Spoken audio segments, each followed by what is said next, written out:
brief your service? James McCoy, and I was in the Air Corps and the infantry.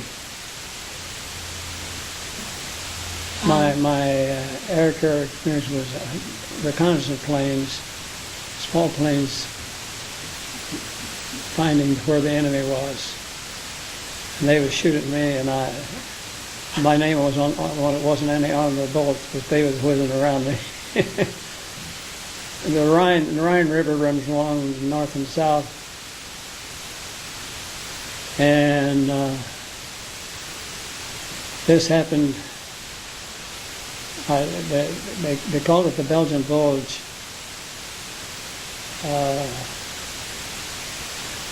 Belgian, of course, it was northern Europe.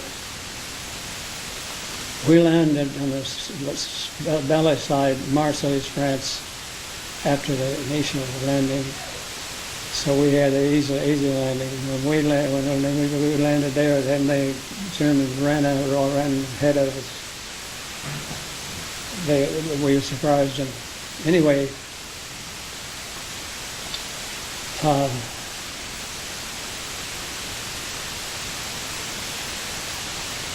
we started up along the Rhine River, and the Germans were following along on the other side. Just waiting. We didn't know it. They were just waiting for a chance to come across and grab us. And when we landed, all our heavy equipment heavy guns weren't with us. The only thing we had was an M1 rifle. It's just rifles. But the Germans didn't know this. I'm glad they didn't. But now you can ask me questions whatever you anything else. Now, this is kind of, it happened a long time ago. I'll do the best I can to remember the same thing that happened.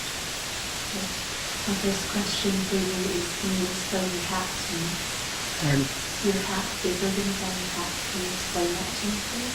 These are the ribbons that I got from what they call the Rhineland campaign at the Rhine River. And these are the ribbons that I got during that Patton. Patton was quite a guy. His mouth got in a lot of trouble. But anyway, he was an interesting guy. We didn't know how interesting he was until we got along as they followed me. But he knew where we was going, and we weren't quite sure what it was. We just followed along. And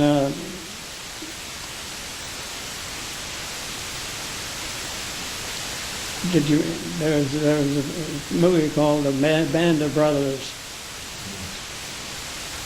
and they were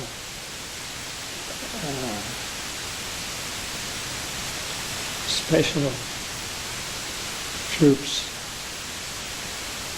and we didn't know it, but we were going to be there for the Big Bang, and was traveling north. The Germans were following us north on the other side of the Rhine River, and we was on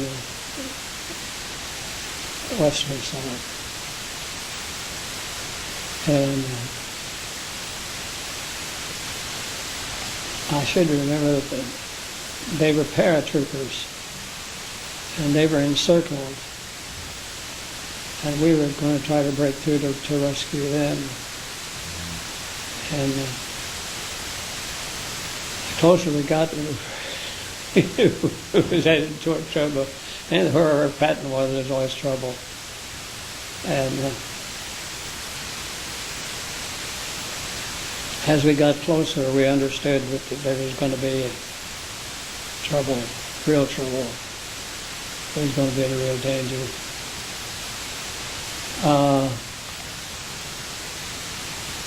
So you ask me questions. Any questions you're going to ask me? One of my questions for you is, what was your life like before the war? All right, I was born in southern Illinois, near Effingham. Well, that's in Jasper County, Illinois. And when I went in the Army, I was in the infantry.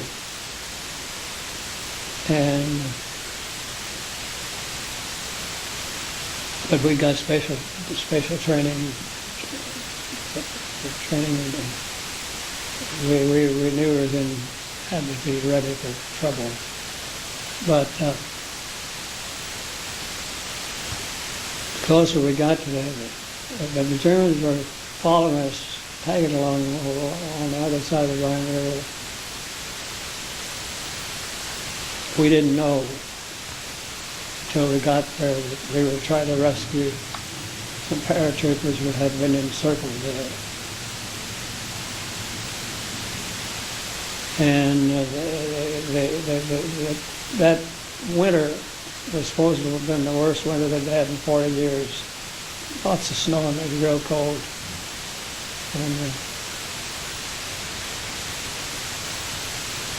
But in fact, the weather was so bad the planes couldn't find out where planes were going over and following us too, American planes.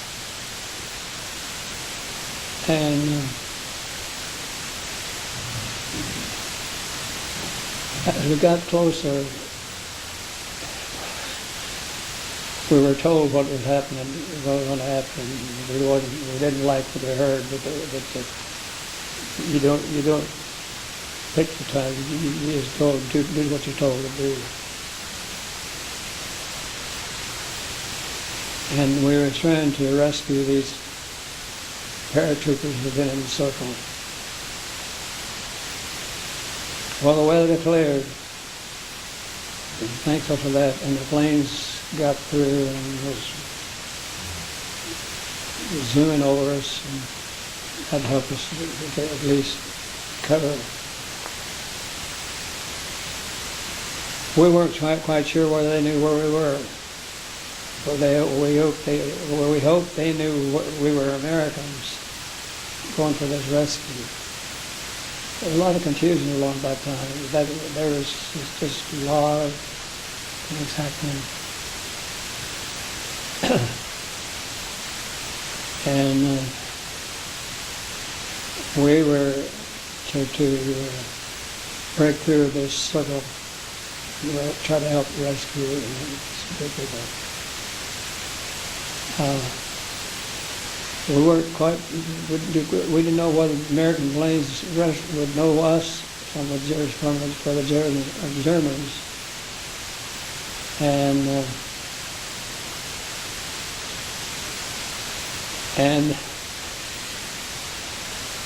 the Americans thought we were Germans. And they started spreading buildings all around us. And they was cutting overhead lines. Well, you know, if your name's not on the bullet wave, that you're all right. But the lines were cut by the bullets were over this whole country. But the Americans realized that they were firing on us too. And they came back in regular planes to apologize to us, but they didn't know who we were. So they circled around and around. And, you asked me any questions, but not that. This happened a long time ago. I'll recall the best I can. But we knew that these American paratroopers were in danger. We were going to try to help them. And the snow and the weather was so bad. And,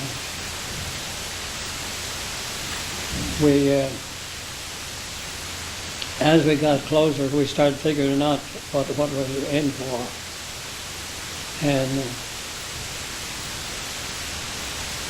the American planes, finally the weather cleared, and the American planes realized that they'd been shooting at us too, didn't know where we were. I remember that one of the American planes came back and wiggled his plane, his wings to apologize that he didn't know who we were. I have a question. Was that kind of scary? I just have a feeling that was pretty scary for all the guys.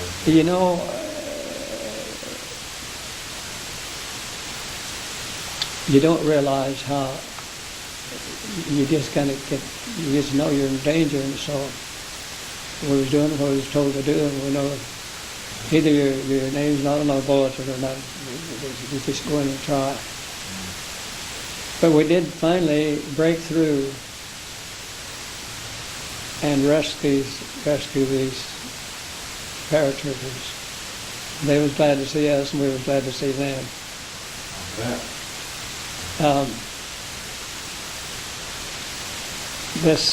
These ribbons is what I got. They represent the Rhineland campaign. It lasted about 3 months. I don't know.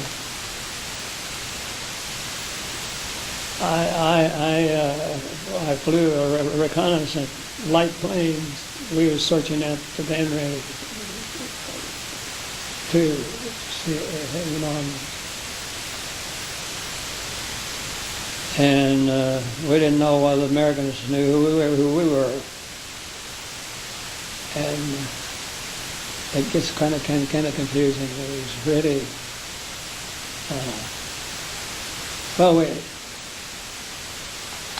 you get used to danger. You just know that, well, if your name's not on the bullet, well, that's all right. If it is, it's over. But anyway, we were successful in breaking through and successful in rescuing these young men. They were glad to see us. We hugged each other, and it was quite an experience. Sounds like kind of a tough experience too.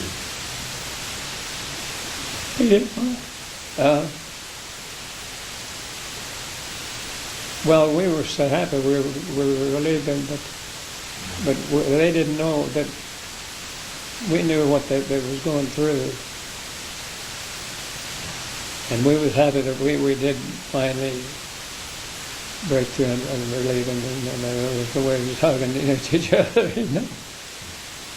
How many men were there? How many men were in circle? How many men? There was American. It had been a regiment. They were paratroopers. How many? Remember how many there were? There were about 40 of them. About 40. That's a lot. And we didn't know that till we got.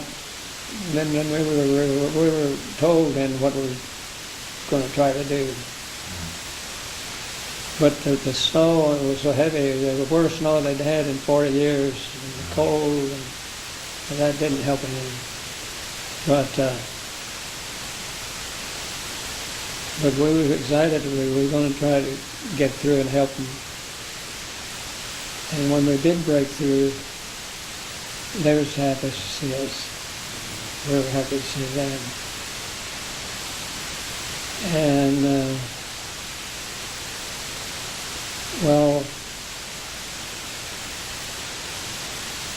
did you see the Band of Brothers? No, I haven't. Well, they had a Band of Brothers of paratroopers, and they were part of the people we were trying to rescue.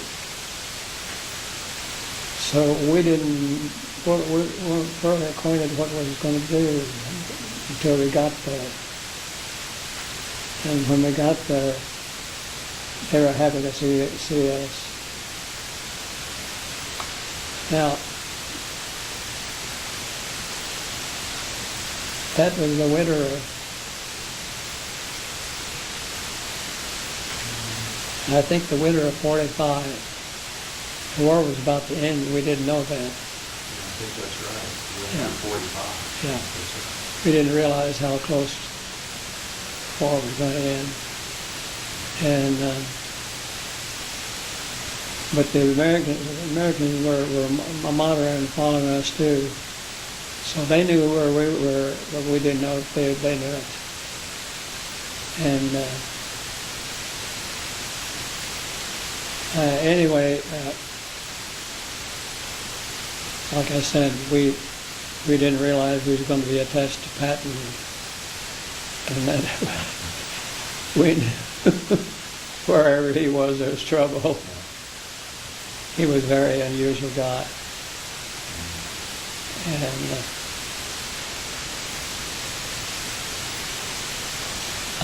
to say the truth, his mouth was part of his trouble. He talked too much. He got in trouble with his superiors. Eisner just told him, said, "You've got to shut your mouth. You're your own worst enemy." Did you meet General Patton himself? Did you have the opportunity to meet General Patton? Yes. Yeah. What was that like? Oh, he was a very stern guy. We knew he meant that wherever he was going to get the job done. But when we in getting the job done, we know we was in trouble. We knew we was in danger. And the closer we got to, we finally go through, and of course they were happy to see us. We hugged each other. It's quite a celebration. Let's talk about your prisoner of war experience. You were captured by the Nazis. Describe me first how that happened. All right. Yes, that's a good question. As we were traveling north, well, when we landed in southern France, D-Day was on the north shore. That's the main landing. We landed on the south side of Marseille, France, and there was a soft belly. And when we landed there, we surprised them, and they started running north, following the Rhine River. This is part of the Rhineland campaign. And the Germans, we didn't know, they were just waiting to come through. And they didn't know we didn't have anything but M1 rifles. Our heavy weapons wasn't with us, because our machine guns weren't with us. But, well, God was on our side, you know that. Had to be. The danger, we didn't know what it was. It was like a buzzing of a bumblebee. And when they went over, they kept lines, telephone lines, and some of the Americans were hurt, and I had to carry a boy that had a slug in his leg, and he was heavier. He was a heavy kid, but when you get extra adrenaline, he didn't seem heavy to me. And when they'd come over, he'd fall off, and I said, "Don't do that. I'll let you down. Don't you hurt yourself. I'll let you down." But it had a heavy slug in his calf of his leg. It was hurting. And well, to make a long story short, the Germans finally broke over, captured us. we became prisoners of war. It was only 14 miles from Berlin where Hitler was then. And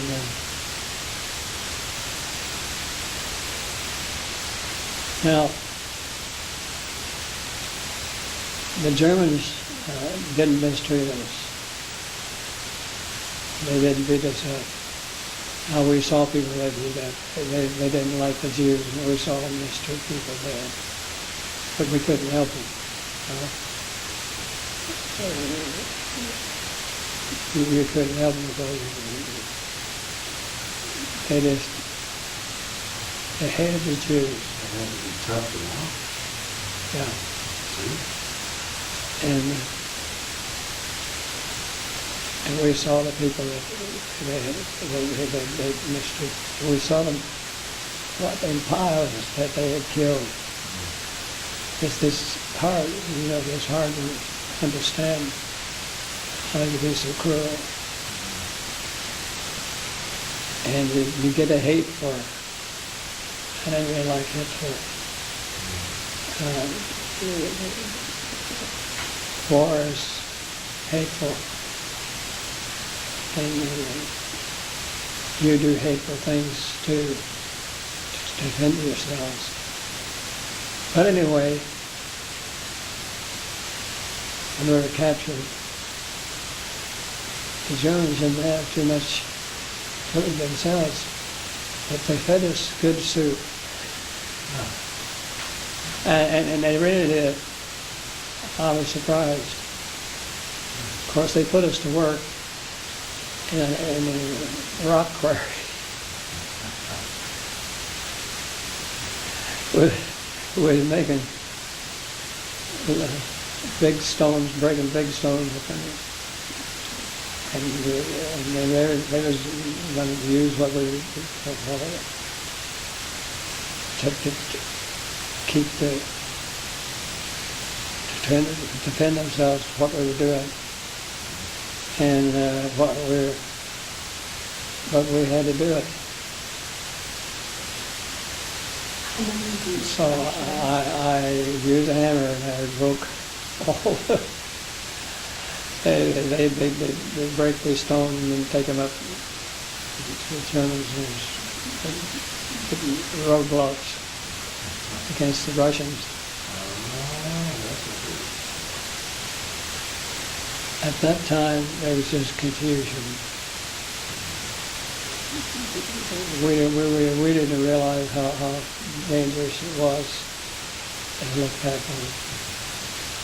I think you had another question for you about that. How many of you were captured? Well, in my outfit, there was 40 of us. 40? It was in circle.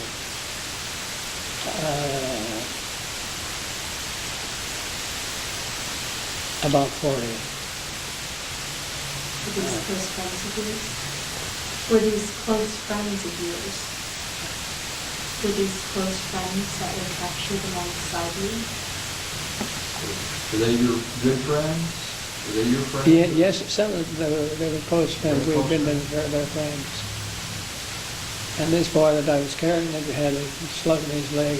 He was suffering. And he hurt bad. And I carried him. I mean, he was very big, but you get adrenaline, that. Yeah. You suddenly get strength you didn't know you had. Yeah. I look back, I don't know how I did it. He was bigger than I was. But he was hurt. He was suffering. Did you ever get hurt? Did you? No bullet hit me. No bullet. Wow, that's pretty good. And it was flying all around me. You wonder how. Your name just wasn't on a bullet. But when that's going on, there's certain adrenaline gets you that you don't realize the danger. You just do what you're told to do. and realize that you could have some of those bullets could hit you. Exactly. But they didn't. Very lucky. Yeah. Very lucky. Now, my main job was to fly reconnaissance planes. My Aeronica plane was to find out where the enemy was. And we did find out where some Marines were circled. And then we sent the word back where they were. Radioed back where they were. And my good friend from St. Louis, his name's Harold Mueller. We were out one evening. We were coming in an American Jeep, just a whizzing along. He came to a screeching halt. And boy, we were glad to see him. He said, now we knew who you were, but you didn't know that. You stay right here, but got good news. In the morning, trucks are going to come in here and take you to the ocean, and you're going to go home. What did that feel like? I bet that felt great. It's hard to imagine. Hard to imagine. What can these guys, these young ladies, get out of this message? You know, there's a message I think they need to hear from that whole experience. Well, we were a band of these people are your brothers. You know, you're not blood relation, but you're relation because you're in the same particular pair. And we were thankful that we were there and that we were able to rescue these people. It was quite a... But the enemy was the weather too. It was just so cold and snow. But that's a part of the war. And you just do what you're told to do, and it is sort of like what is to be will be. And so you're going to live, if it's God's will,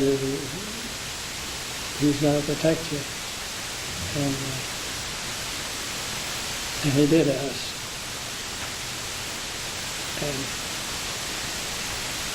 so I have friends yet they're still living, and we converse with each other. No blood relation, but they're your brother. You help each other. I was only 14 miles from Hitler during this time. And I'd like to have been there and strangle him, but I think the whole band of brothers is wanting to do that.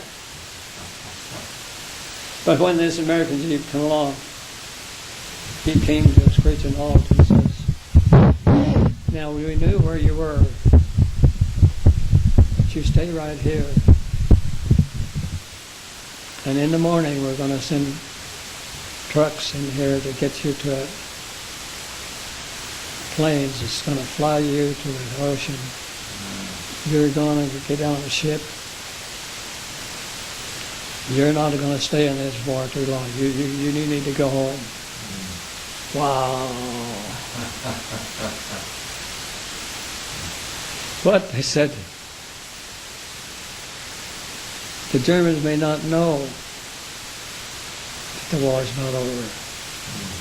And their submarines, they have... U-boats. Yeah, U-boats. And to get us over. Well, anyway, we knew that we were in danger. But that's a part of war. You look back on it, there's the Presbyterians talk about predestination. You're predestined, but we're not quite sure. We don't understand that we were. What are you predestined for? Well, Harold Mueller, he lives now in California, but he was my buddy during that time. And I've been a friend, and he still is my buddy. But he married a nurse, and I married a nurse. And his family was a boy and a girl. We had just, it's amazing how our families, we've been attached to each other. And his family was so friendly in St. Louis, the Muellers. It's almost like war, the experience of war brings you closer. Oh yeah, yeah. You do anything you could for your brothers. You disregard the danger because you're going to help them while they're alive. There's other things I can't quite recall, but to make a long story short, as we were going north, the Germans were on the other side of the river, Rhine River, and they were monitoring us, just waiting like to come and get us. But we didn't know that.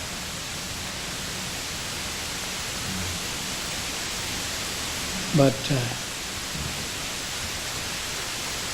they didn't get us. And we rescued these Americans. And Eisenhower said, you guys have been through enough and you're going to go home. You're going to go home. He said, you've had enough. We're going to get you out of here. Did you get to shake hands with President Eisenhower? Yeah. Did you? Yeah. Yeah, he's quite a guy.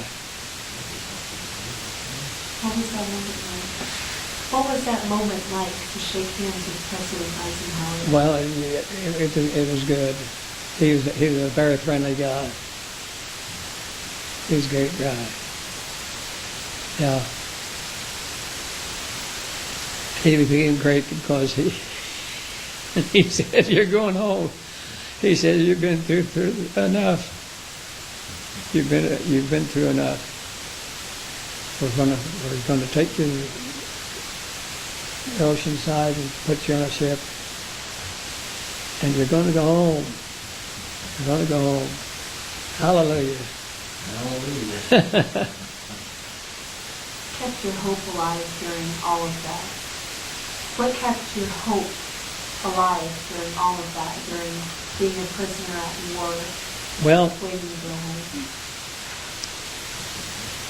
I was a Christian, and I realized that the Lord knew what I was going through. I didn't quite know whether He knew it all about us, but I knew He knew enough about it that we was on the right side.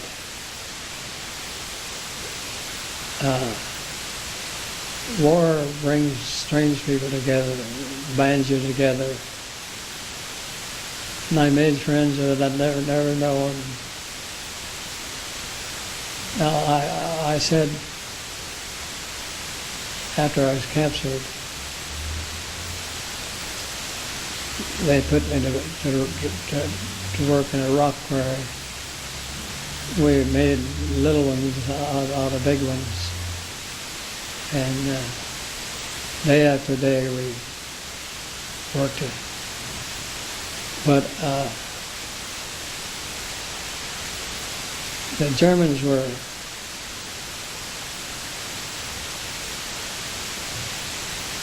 There was a German pusher. Yeah, he was a Nazi. He had that swastika on him. He acted like a wild man, but I'm glad I wasn't around him. And you know, I was up where he made a lot of enemies, and he didn't realize he was getting nailed in his coffin. And then when that war started, he was a marked man, and our men found out where he lived, broke through and captured him. And we didn't, I wouldn't have done it, but they didn't treat him very good. But he was killed. They killed him. That's war. That's war. Yeah. They knew that this Nazi was different. And we didn't realize they were getting drugs. At that time, they were getting drugs that would have to jump around. We didn't know why they could jump so high. You know. Oh, because they were using drugs. Yeah, they was drugged up. Strange.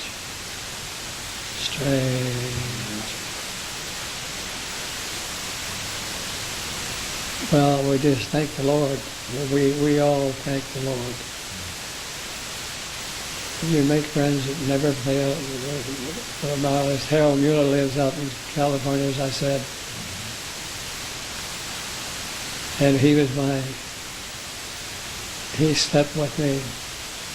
He was my brother. And watch each other's back. Yeah. And we had to know where the other was. They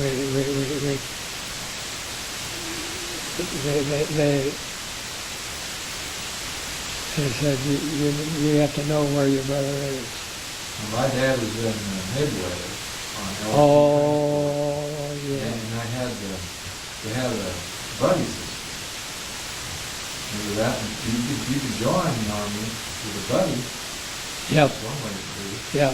My dad had a good buddy, good friend of his. We traveled with all of them and always watched out for each other. Oh, that Midway. Midway. I know. I followed that campaign. That's a turning point. That was a turning point. Yeah. And the enemy didn't know we knew what they was doing. We decoded them. Yep. Kind of broke through their radio code. That decoder thing. Yeah, we had they was on the wrong side. We knew what they was doing ahead of time. Yeah. And I'm glad we did know. But, well, you make friends that you'll never forget when you go through something like that. Lifetime friends. Yes. Any other questions? You want to ask me anything? What was waiting for you when you returned home? Oh, okay. Well, now, all this time I was missing in action for about 4 months. My folks didn't know where we were. And I couldn't write. I was, of course, and when they finally found out, the Germans had me write on a card, but it was written in French. We couldn't write our names. So we had to print our names. And these cards went home to my people in Newton, Illinois. But there was a man in Newton who knew French, and it said, in so many words, I'm all right. I'll see you at home. And he translated this and got that word to my parents.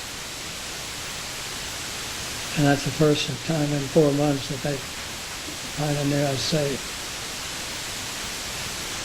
What was it like meeting your family dad? What was it like being reunited with your parents and your family as you were Oh children? my sister said when she found out about it,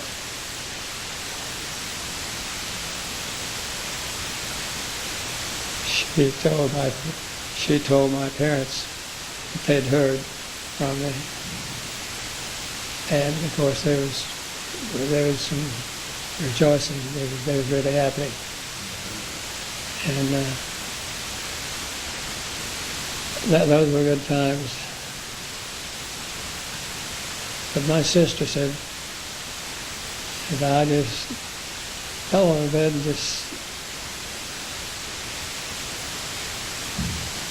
I just cried and cried and laughed and cried and laughed and cried.